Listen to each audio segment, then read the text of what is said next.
तो देखिए, राजधानी रायपुर में कारोबारी के कथित अपहरण से हड़कंप मचा हुआ है। रायपुर में ओडिशा के कारोबारी का अपहरण हुआ था, बाद में ओडिशा की पुलिस की कार्रवाई निकली और देखिए, मॉल से 3 लोगों ने अपहरण किया था। ओडिशा पुलिस कारोबारी को ले गई थी और साथ ही कारोबारी पर ओडिशा में ठगी के मामले भी दर्ज हैं।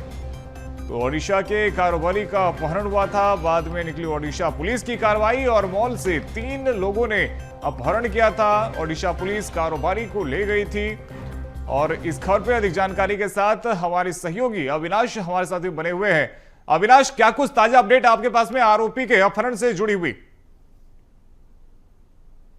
देखिए, कल देर रात राजधानी रायपुर में अपहरण की एक खबर सामने आई। इस खबर को लेकर पूरे राजधानी रायपुर में सनसनी फैल गई और जैसे ही उड़ीसा के एक व्यापारी के अपहरण की घटना जो है बात सामने आई, तत्काल सभी तरफ बैरिकेड्स किए गए, पुलिस के चाक चौबंद शुरू हो चुके थे और उसके बाद महासमुंद के पिथौरा के पास जो है एक गाड़ी को रोका गया। उस गाड़ी में जब चेक किया गया तो जो अपहरण जिसका हुआ था, गोविंद अग्रवाल, जो कि ओडिशा का कारोबारी है, उसको वहां पर हिरासत में लिया गया, वहां पर उसके रेस्क्यू किया गया। लेकिन जब रेस्क्यू किया गया तो उसके साथ जिन्हें अपहरणकर्ता माना जा रहा था, वो दरअसल अपहरणकर्ता नहीं बल्कि उड़ीसा पुलिस थी, क्योंकि जिस व्यापारी गोविंद अग्रवाल का अपहरण हुआ था वो अपहरण नहीं बल्कि उसे पुलिस हिरासत में लेकर जा रही थी, क्योंकि उस आरोपी के खिलाफ ओडिशा में 420 का मामला, ठगी का मामला जो है दर्ज है और इसीलिए उड़ीसा पुलिस सिविल ड्रेस में रायपुर पहुंची हुई थी।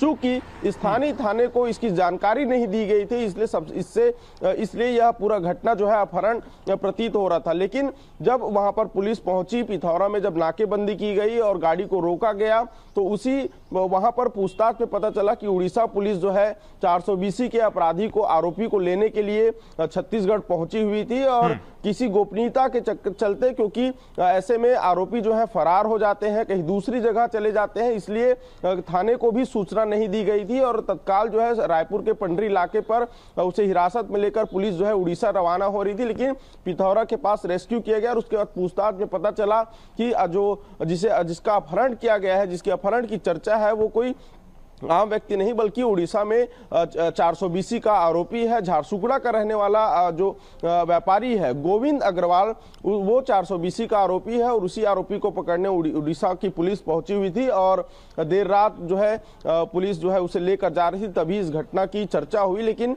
बाद में ये जानकारी स्पष्ट हो गई कि ये अपहरण नहीं बल्कि पुलिसिया कार्रवाई है, जहां पर उड़ीसा के पुलिस रायपुर पहुंची हुई थी और 420 के आरोपी गोविंद अग्रवाल को अपने साथ लेकर उड़ीसा जा रही थी। लेकिन इसलिए ही एक सामान्य प्रक्रिया होती है कि जब भी कोई पुलिस दूसरे राज्य में कार्रवाई करने के लिए जाती है तो पहले वहां के थाने को सूचित कर दिया जाता है, ताकि इस प्रकार की भ्रम जो है वो ना फैले। लेकिन यहां पे कहीं ना कहीं चूक हुई है। बहुत शुक्रिया अविनाश आपका हमारे साथ जुड़ने के लिए और तमाम अपडेट्स के लिए।